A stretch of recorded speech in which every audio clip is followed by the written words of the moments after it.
Whenever I interacted with Kainé, I was reminded about something from my past. Maybe my mind has been confusing her with my sister this whole time. Anyway...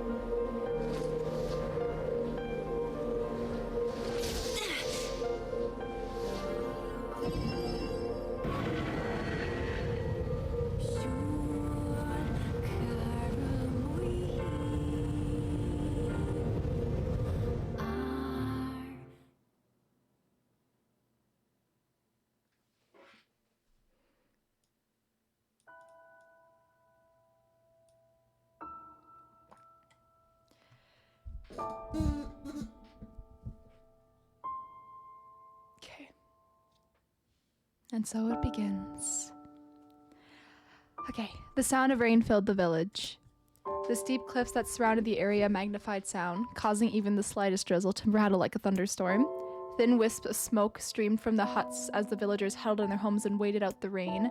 A single child, however, had braved the downpour and was now wandering slowly toward the wooden hawk-shaped weather vane at the center of town.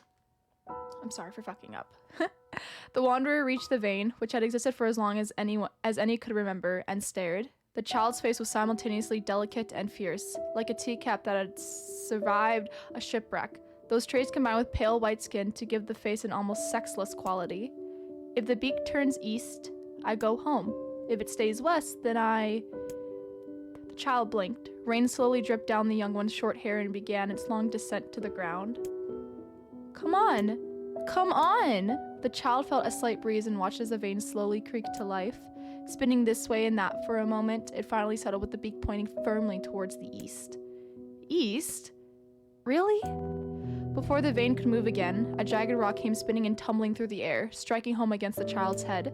The force of the blow dropped the child to the ground as a hail of stones began to fall all around. Oh no, they found me! A heartbreaking smile crept across the child's face as the stones continued their assault. Through the rain, the sound of multiple footsteps grew louder before a voice rang out. Yoo-hoo! Kainé! The voice belonged to Demo, worst of all the bullies in the area. As Kainé struggled to stand, a final stone came skittering through the mud and bounced against her foot. Blood oozed from a cut above her eye and blurred her vision, but she couldn't make out the shapes of Demo and his usual gang of idiots. The boy seemed taken aback for a moment by Kainé's seemingly indifferent to the blood dripping from her face, but quickly regained his bravado. What's up, freak? You like the rain? You like getting all wet? Or did you finally decide to run away from home? Though she knew it was futile, Kainé turned to leave. Before she could get more than a few steps, the other children scrambled to surround her, cruelty burning in their eyes. Kainé knew those were not the only eyes on her. The tormentor's parents watched from the safety of their homes. She was attuned to this sensation. It was one she had experienced many times before. While some villagers simply turned a blind eye to the actions of the children, many encouraged it openly. In a society ruled by superstition and fear, Kainé was something to be hated, and if possible, destroyed. I didn't say you could leave, freak! Demo's words chewed at her like a worm through an apple. He can't hurt me, she lied to herself. Be strong. Be brave. He can't hurt me. He can't hurt me. He can't hurt. Oh, look, the little freak is gonna cry. What's wrong? Are you so that everyone hates you and wants you dead? Kainé prayed for the rain to flood down and carry her away from a world that seemed to have no place for her. But if there were gods, they chose to ignore her. As Demo crept ever closer, the clouds began to thin and the rain slowed. Even the weather hates me. I'm useless. A failure. I wish Demo's rock had taken my head off. Kainé couldn't meet Demo's leering gaze. She lowered her eyes and stared at the muddy ground down below. The bully moved forward until he was inches away. She could smell the scent of old meat on his breath. The boy grabbed Kainé's face with thick fingers and yanked it upwards. She tried to turn away, but he forced her gaze back and jammed his thumb against her eyelids to pry it open. Show me. No. Did you just say no? Demo grinned evilly. You don't say no to me. No one says no to me. Even taking his attention from Kainé, he called to his cohorts. Come on, guys. Let's give this freak what she deserves. As soon as Demo finished, kicks and blows began to rain down upon Kainé. Demo paused, still grinning, as Kainé curled into a ball and tried to make the pain stop. I don't get you, freak. What you acting like a girl for, huh? Everyone knows what you really are. Kainé ignored the question, choosing instead to stare at the weather vane. It continued to point east, as if supremely confident about the future it had chosen for her. Go home? Yeah, that's a funny joke for someone with dead parents and no home to go to. Freak, chanted the children. Freak, freak, freak! Kainé closed her eyes and listened to the rain, waiting for the pain to start again. As the clutching hands of the village children closed around her, she bent her mind to the sound of rain, letting it become her world entire. The rain fell, but the pain never came. Only when the laughter of her tormentors turned to terrified cries did she dare open a single blood-caked eye. Kainé was shocked to see Demo sprawled on the ground, holding his head and screaming in pain. She could see blood welling from spaces between his fat, twisted fingers. Oh my god, he's crying! He's actually crying! Deprived of their leader, the other children glanced back and forth between themselves, as if waiting for someone to step forward and take charge. When no savior emerged, they began an uneasy shuffle away from Kainé. But the young girl was the least of their concerns. Instead, their attention was wrapped on the ancient woman standing a few feet away. After struggling for her breath for a moment, she finally spoke in a voice thick with rage. Hurts like a bitch, don't it? Now I suggest you scatter before I throw another one. And if any of you little bastards ever touch my Kainé again, I'll do far worse than throw a rock. You can count on it. The old woman crouched down and gently touched the hand Demo was using to cover the wound. Before he could think to protest, she ground her palm into the wound and twisted back and forth. Ow! He screamed, leaping to his feet. Stop it! What are you doing? Quit whining. Ain't no one ever died from a scratch. You hit me with a rock, you stupid bitch! That thing could have killed me! The old woman shrugged. Death is the best cure for stupid. Demo's face twisted with rage at her words. Locking his eyes on Kainé, he took a step backward and spat on the ground. Get out! Leave this village! No one wants you here, either of you! Seeing the old woman grab another stone, Demo and his companions turned tail and ran. As they fled, the old woman grabbed her side and barked out a single laugh. Ha! Look at the fat boy go. Guess he's healthy enough to run from a fight. The woman's smile faded as she turned her attention to Kainé.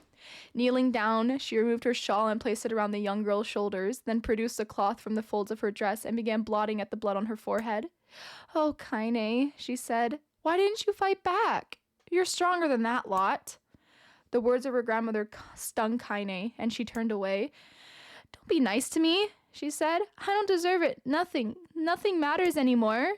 Her tears, held in check for so long, finally began to fall on the muddy ground below. Everyone hates me. They think I caused bad things to happen. They think I'm a freak. I wish I was dead. As Kainé's tears turned to sobs, she felt her grandmother's hands on her shoulders. Despite her advanced age and diminutive size, she was a woman of surprising strength, and Kainé found herself unable to turn away. Don't talk like that, girl. It's a river wide and deep that flows between the realms of this world and the next, and it grants no mercy to any that attempt the crossing. You got a duty to fight until your last breath. Understand? The old woman tightened her grip and tried to still the tremor in her voice. You know the pain of losing someone close to you, Kainé. You know because you survived it. As the words hit home, Kainé was struck by the force of her love for the old woman. As a young child, she didn't even know of her grandmother, but when her parents died, the woman quickly accepted her as her own. Grandma, as Kainé called her, was cunning, vulgar, and quick to violence, and their first few years together had not been easy. But with each year that passed, Kainé and her grandmother had grown closer. However, it was only now, sitting in the mud with tears and blood caking her face, that Kainé truly understood the depths of her affection. Here was a woman who had seen hard times, who had seen death, who had fought through all these things and somehow emerged on the other side. If anyone could understand Kainé's pain and loneliness, it was her.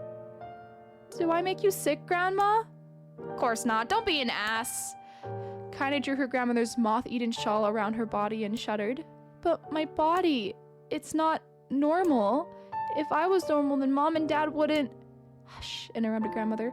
I'll not hear another word of this nonsense. You're my granddaughter, and I love you, and if folks have a problem with that, then they can just go to hell. With that, the old woman reached out and placed a wreath of dried flowers in Kainé's hair. The skill it took to bend the flowers without breaking the stems or losing a single petal was remarkable, and the beauty of it made Kainé want to cry all over again.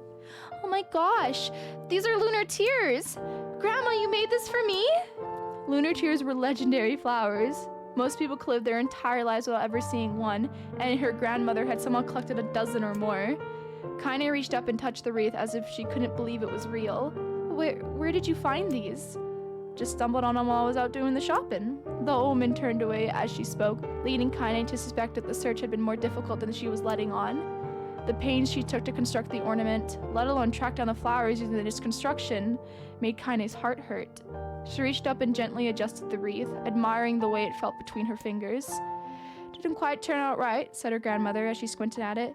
"These old hands have trouble with delicate work, but it sure looks good in a pretty girl like you."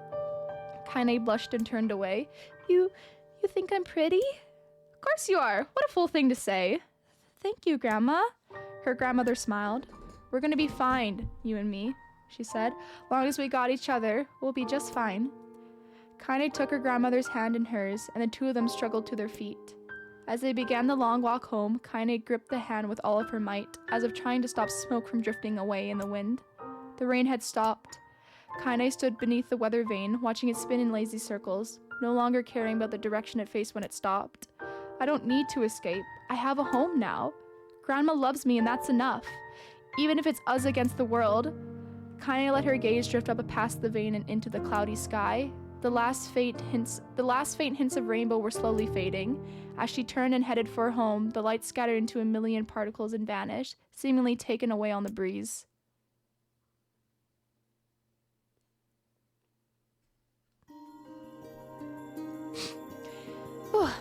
Okay, story number 2. Okay, in the distance, Kainé heard the steady sounds of an axe striking wood. The noise had a purposeful quality to it, as if she was hearing a master woodsman go about his work. The firewood being produced, however, was as far from a work of art as could be. Pieces of every shape and size were being flung around a barren yard with wild abandon. Anyone trying to stack such wood would probably die of frustration before the job was through. "Stupid piece of shit, axe!" Kainé's grandmother flailed away with the axe, filling the air with both splinters of wood and words that would make the most hardened sailor blush. "Grandma!" called Kainé. "Hey, you, Kainé!" yelled the old woman, taking her eyes off the wood for a moment. "Don't get too close or I might take off your goddamn foot by mistake."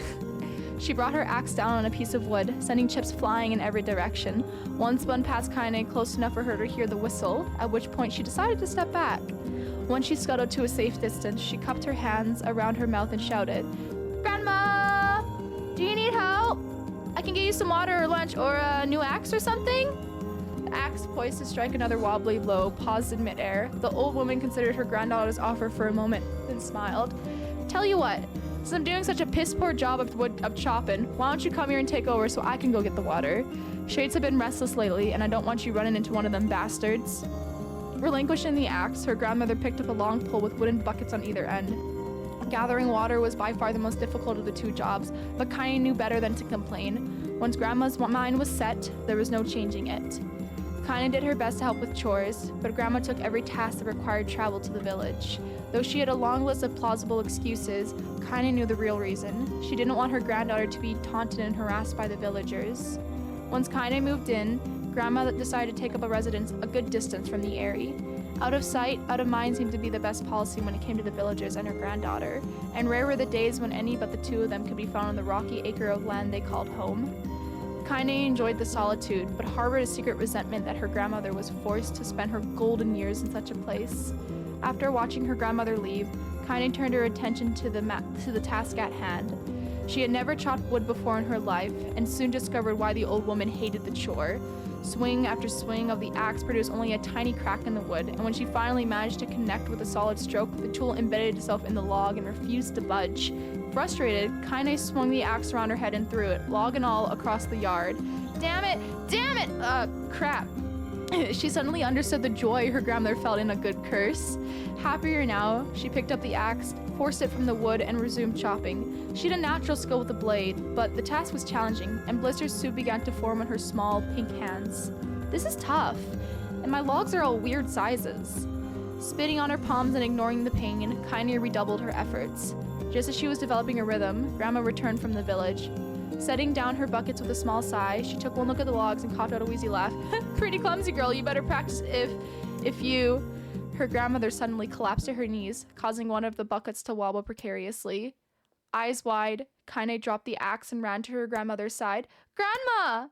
The old woman shook her head and pointed a trembling finger at the bucket.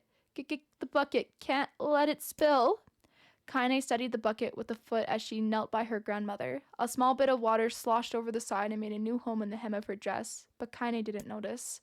Grandma? Grandma, what's happening? Crazed with panic, she grabbed her grandmother by the shoulders and shook. After a moment, the woman lifted her arms and batted Kainé away. Stop that! Just stop! She cried, breathing heavily. It ain't like I'm dying. Just tired from the trip is all. Kainé desperately wanted to believe her, but one look at the old woman's shaking hands and worn face told her more than words ever could. Her grandmother had lived a long, hard life, and it seemed the bill was finally coming due. Time when her grandmother watched over Kainé was ending. Sooner than either of them had feared, the positions would be reversed. The next morning, Kainé came to the side of her grandmother's bed and took her wrinkled hand. Grandma, you're sick and you need medicine. I'm going to the village. The old woman shook her head and tried to rise, but Kainé gently pushed her down. It's all right, she said. I'll be fine. Her grandmother fixed her with a gaze that could melt steel. After what seemed an eternity, she finally lowered her eyes and sighed. Well, I don't like it, goddammit, but I guess I should quit being so stubborn and let you grow up. The old woman watched as Kainé strapped on her boots and made her way down the road to the village. Hours later, as unseen sun made its way across a dark and rainy sky, she was still watching. Kainé moved at a brisk pace, checking her pockets every few minutes to make sure the money her grandmother still gave her was there. Every noise caused her to spin on her heels, making sure she wasn't being stalked by a shade, or worse, Demo and his gang. But she encountered neither tormentors nor shades, and Kainé finally found herself at the entrance to the village. The few adults she could see glanced sideways at her, then muttered to each other behind raised hands before slinking away into the shadows. Her heart racing, Kainé took a series of rapid, shallow breaths and tried to calm herself. I have to prove myself. I have to help Grandma. I have to be strong. She chanted those words to herself over and over as she slowly made her way. Finally, her eyes settled on a rotund older woman who was angrily waving her arms in the air and telling anyone who would listen exactly what she thought of Kainé's presence. Hey lady, said Kainé with a bravado she did not feel. Where's the apothecary? The woman's flabby cheeks shook in bewildered anger. How dare this thing speak to me? They seemed to say, but Kainé saw that her eyes held a different emotion. Fear. Yeah, we're both scared lately. Trust me on this one. Which way? Kainé repeated. The woman pointed out a small building to her right before hitching up her dress and stumbling off in the other direction. Kainé cringed, expecting a stone to come flying from the assembled crowd, but none came.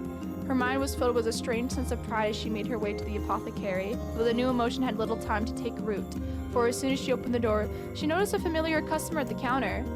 It was Demo. He had clearly been sent here on some kind of family errand, because his gang of followers were nowhere to be found. Oh my god, he sputtered. What are you doing here, freak? The insult was delivered without force, and Kainé happily ignored it. Stretching on tiptoes to see over the counter, she asked the shopkeeper for medication. Ha, barked Demo. That old bitch finally keel over? Go to hell, Demo. The boy's eyes grew so wide they seemed ready to fall out of his head. But before he could let fly a comeback, or worse, a punch, the apothecary told them to knock it off before he kicked them out of the store. And Demo slunk out of the shop, cursing Kainé under his breath. Once he was gone, she allowed herself to breathe once more, taking a brief tour of the shop while the owner prepared her medication. Countless tiny bottles filled the cramped store, each with a label written in some indecipherable language. An ocean of aromas assaulted her nose, creating a scent that was exotic but not altogether pleasant. Seeing such a variety of supplies gave Kainé a sense of peace. Surely, in a world so vast, there would be a place that she could call home. On the far wall, behind the counter, rested a portrait of a stunning young girl. The picture had once contained bright, vibrant colors, but time had worked its cruel magic, and they were beginning to fade. The beauty of the work, however, remained undiminished. You like that picture? Kainé turned to find the apothecary with a small vial of medicine in his hand. His eyes were gentle, but sad. They seemed to stare through her and into nothing as he spoke. That's my daughter. I sketched her when she was just a little girl. She's been dead a long time now. Kainé didn't know how to respond. She just stared at the portrait and tried to come up with the right words. Pictures are wonderful things, continued the shopkeeper. They let the ones closest to you live on forever. He shook his head lightly, then looked down at Kainé and smiled. Handing her the medicine, he reached into his sizable green apron and produced a handful of old wax crayons. You should have these. There's no one left that I wish to draw. Kainé took an instinctive step back, causing the shopkeeper's face to darken. Yes, I've heard the rumors about you. It's a small village and word travels quickly. Between you and me, I'm not sure which of them to believe, but I also don't think they matter much. I know your grandmother, Callie, and I think she was driven out of this town is just deplorable. Grandmother's name is Callie? Thought Kainé suddenly. She was still mulling this new fact over in her mind as she reached out and gently took the crayons from the apothecary's hands. Your grandmother is an old friend of mine, he said as Kainé scooted away yet again, and I owe her much. I wager she would like it if you drew a picture of her. Yes, I think she would like that very much. Kainé murmured her quiet agreement, but inside her heart was bursting. Never before had a villager treated her with anything but complete contempt. It was a tiny, almost imperceptible step, but it was a step nonetheless, and with enough tiny steps, she might one day discover the rest of the world. When Kainé returned home, she found her grandmother asleep in her bed. Her feet were blackened and raw, even bleeding a bit in places, leading Kainé to think that she had been pacing around the room until exhaustion finally caught up with her. She placed the medicine by her grandmother's pillow and turned to leave, but found the old woman's hand clasped around her arms. Back already, are you? Asked her grandmother with a yawn. Come here and let me have a look at you. Grandma sat up and examined Kainé from head to toe. Finally satisfied that nothing terrible had befallen her grandchild, she leaned back and allowed herself to relax. Well, how was it? Those bastards give you any trouble? It was kind of fun, said Kainé with a small smile. No, seriously, it was. Fun, eh? Asked her grandma in a voice which implied she believed anything but. Uh-huh, so anytime you need me to run an errand, just let me know. As she spoke, Kainé removed the crayons from her pocket. After a brief explanation of their source, she informed her grandmother that she was going to sketch her portrait. A portrait of me? Ridiculous. No one wants to stare at a wrinkled old crone. But Grandma, it'll make you live forever. Horse shit, said her grandmother, throwing back the sheets from her bed.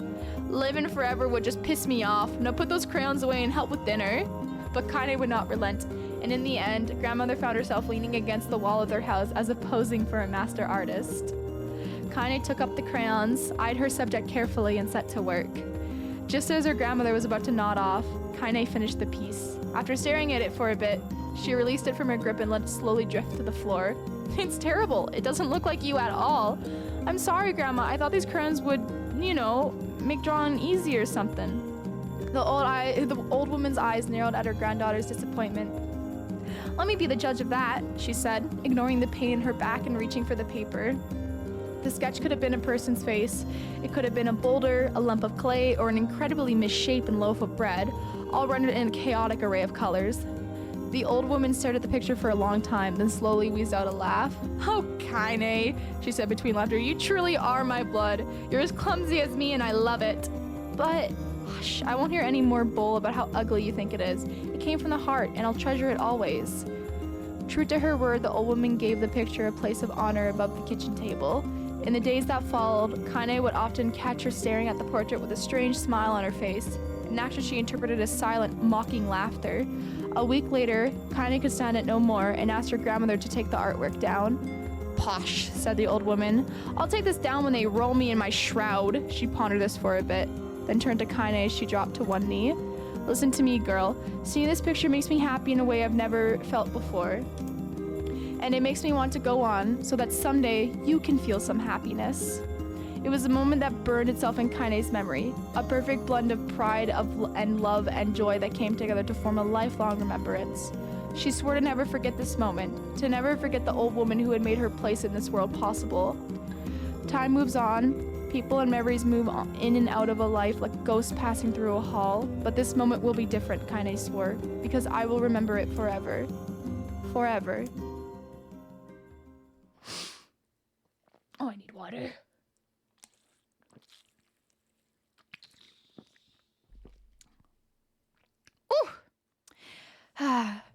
Kainé listened to the sound of crackling firewood and stared at the black object on her plate. She'd been pushing it around the wooden disc for a good 10 minutes, ignoring the bemused stare of her grandmother. Finally, she summoned her courage and gave the object a brief smell. A sharp, bitter scent flew up her nostrils and made its home there, causing her face to twist with disgust. Grandma, I can't believe you want me to eat a bug. The old woman threw some more wood under the cooking pot and snorted. It's no bug, you fool girl. It's a berry. Why the hell would I be feeding you bugs? Well, it sure looks like a bug, said Kainé, and I think it's burnt or something because it smells terrible. And with that, Kainé held her nose and threw the berry in her mouth. chewing as little as possible.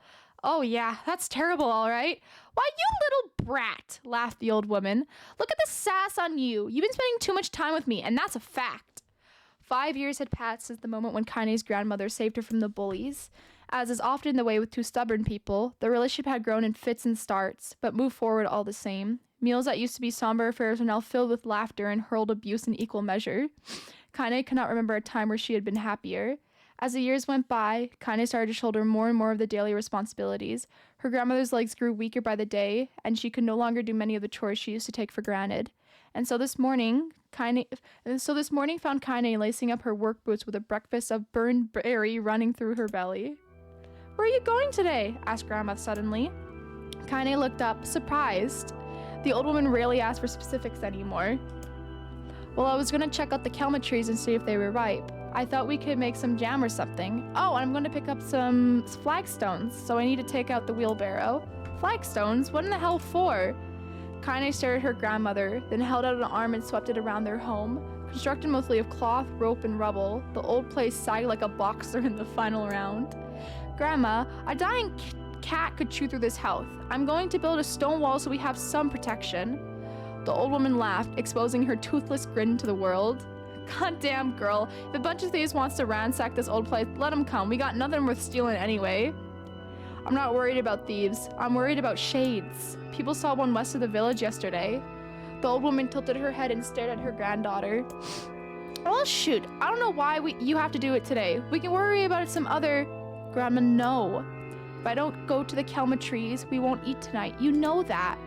A confused expression passed the old woman's face, and for a moment she was a small child lost at a carnival. Yes, she said after a bit. Yes, of course you're right. I'm sorry, Kainé. Lately it seems my mind is... She didn't finish the thought, instead walking over to her nightstand and gently taking the wreath of lunar tears from the drawer. The flower's petals had aged to a brilliant whiteness, and Kainé thought it was more beautiful now than the day that she first received it. You're gonna be a true woman soon, Grandma said as she placed the flowers in the girl's hair. So that means less chatter about shades and more building defensive walls and more talk about how beautiful you've become. Annoyed, Kainé reached out to remove the garland, but the look on her grandmother's face stopped her hand. You're a beautiful thing, said the old woman, and there ain't another like you in all the world. I'm very proud of you. Okay, Grandma, that's enough goddamn compliments for one day.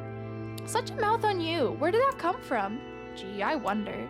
I'll teach you to sass me, girl, yelled Grandma. Suddenly, she lurched forward and grabbed Kainé by the ears, pulling her around the room with a crazed grin on her face.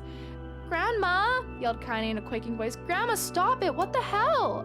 The old woman stared at her and blinked, then slowly held her wrinkled hands out as it was the first time she had ever seen them. Oh, I don't know what happened there. I'm sorry, girl. Sometimes my mind just... Kainé thought the look on her grandmother's face was the most heartbreaking thing she had ever seen. Listen, she began. Maybe I should stay home after all.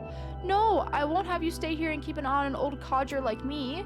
You go get your fruit and your wall and whatnot. I'll be fine. And when you come back, I'll have a nice grasshopper dinner waiting for you. Kainé rolled her eyes, then kissed her grandmother on the forehead and made ready to depart, trying desperately to ignore the worry that was gnawing at the walls of her heart. Kainé could feel the old woman's eyes watching her as she moved down the path. Don't turn around, she told herself, but in the end the temptation was too great. She spun on her heel for one final look and saw a small, bent woman standing in front of a ramshackle hut with a sad expression on her face. God, she looks so old now. It's like the winds could reach down and just carry her away. Kainé worried about her grandmother all day, causing her work to suffer.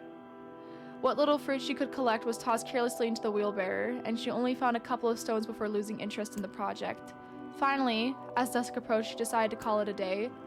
Cursing herself for the lack of focus, Kainé pushed the nearly empty wheelbarrow back down the path. As she crested the final hill, she finally froze in place. The wheelbarrow fell from her fingers and collapsed on its side, sending a few pieces of wrinkled brown fruit rolling back down the hill. Her gaze was transfixed by a thick black cloud that hovered just ahead, tracing its path with a finger. Kainé suddenly felt her stomach knot in on itself. No! Oh gods, no! Her grandmother's house was ablaze, the flames licking up as if trying to touch the sky itself. Grandma! Grandma! Kainé ran then, faster than she had ever moved in her life. Once she tripped on a stone and went sprawling into the rocky ground, but she leapt to her feet and continued running, unmindful of the blood that spilled from her wounded hands and knees. As she got closer and closer, Kainé's mind began to race in time with her footfalls. It's too dark! It's too dark, not just fire! Can't be fire, too much smoke. Gotta save her, gotta save her! She burst into the front yard and came to a sudden halt. Her worst suspicions confirmed. The smoke from the fire was mingling with the thick, inky blackness of an enormous shade. The massive creature supported itself on 3 twisted feet and achieved balance through means of a large armored tail. Scales, horns, and claws sprouted from its body in a random, chaotic pattern, giving it the appearance of a lizard designed by some insane god. Seeing Kainé, it let out a roar and flicked its tail, sending small whirlwinds spinning around the yard. For a moment, the creature retreated into the shimmering, inky blackness, as if her mind was unable to comprehend that such a thing could actually exist. But then the smell hit her, a blend of rotten meat and excrement, and the horror became real once more. The creature bellowed again, and this time Kainé responded with a scream of her own. "All right, you bastard," she thought as her scream echoed off the high cliffs around them. "It's you or me. Let's go." The Shay eyed Kainé with bemused interest, then began looking from her to her house and back again, as if urging her to look at the destruction it so gleefully wrought. With dread building in her heart, Kainé glanced towards the house. Through the smoke and the flames, she spotted a small figure struggling to escape the ruins. "Grandma!" At the sound of her voice, the old woman began waving frantically. "She's alive!" thought Kainé. "Alive!" Kainé's legs sprang to life as she raced across the yard toward the flaming wreckage of the house. Before she could advance more than a few steps, the shade opened its mouth and let out a roar powerful enough to uproot trees and send them flying. The blast sent Kainé tumbling through the air before smashing her against the rocky earth. Stars danced in front of her eyes as she tried to remember how her legs worked. Get up! Get up! Get up! Get up! Get up! Get up now! As Kainé struggled to her feet, the shade stomped towards the house and pinned her down there to the ground with the tip of a claw. The old woman struggled to move the claw from her stomach, but she might as well have been pushing a mountain. She coughed briefly, sending a small spray of blood into the air, then collapsed to the ground, her energy spent. Kainé lurched to her feet only to fall back to the earth with a gasp. Her ankles were on fire. One or both of them were surely broken. Ignoring the pain that screamed through her body, she began dragging herself across the ground, leaving a drunken tail of dust and blood in her wake. "Grandma! Hold on, just a little longer!" Her grandmother's face was turning blue, her eyes rolling back until only the whites were exposed. Kainé pulled herself across the ground with maddening slowness, the distance seeming to increase with every second that passed. The shade glanced between the 2 women and flicked out its tongue, its giant mouth turning up at the corners. Short, panting breath belched from somewhere deep inside its core. Bastard, laughing at us. She had no idea how such a mindless creature could experience emotion, but there could be no doubt that the shade was taking joy in their suffering. "Yeah, I see your plan." The shade moved its claw slightly, allowing Grandma to breathe again. It was clearly keeping her alive, only to snuff out the life of her when Kainé was close enough to touch her. "I'm gonna kill this bastard." Summoning all of her strength, Kainé rose to her feet. There was a sickening snap from her right ankle as the foot twisted backwards, but she forced it from her mind and began to hobble towards the monster. Pulling a small knife from the pouch at her waist, she leapt on the foot that pinned her grandmother and plunged the weapon deep. "Give her back!" she screamed. "Give her back to me!" It was like stabbing a rock. After a few swipes, the knife broke at a hilt with a dull snap. The shade panted laughter again, then raised its tail and sent it rushing through the air towards the young girl that was lashed onto its foot. Kainé never had a chance. The tail struck her square in the chest and sent her crashing into the burning wreckage of her home. As she lay on the ground with blood pouring from multiple wounds, a small, weak voice spoke up. "Kainé?" Kainé's vision blurred, but she forced herself to focus on the sound. Finally, her eyes cleared enough for her to make out her grandmother's hands reaching out to her through the smoke. "Grandma? Kainé, you gotta run. You can't best this one." Kainé grabbed the hands and held on with all her strength. "Grandma, come on, we have to go." The old woman coughed loudly. One of her hands, slick with blood, slipped from Kainé's grasp and thumped to the ground below. "Grandma, no, no! I said run, goddammit, you have to live, you have to get through." The thought would stay forever unfinished. Before she could say another word, the shade's clawed foot descended, smashing through the remains of the roof and down upon the shattered figure of the old woman. Blood oozed from gaps in the creature's toes as the terrible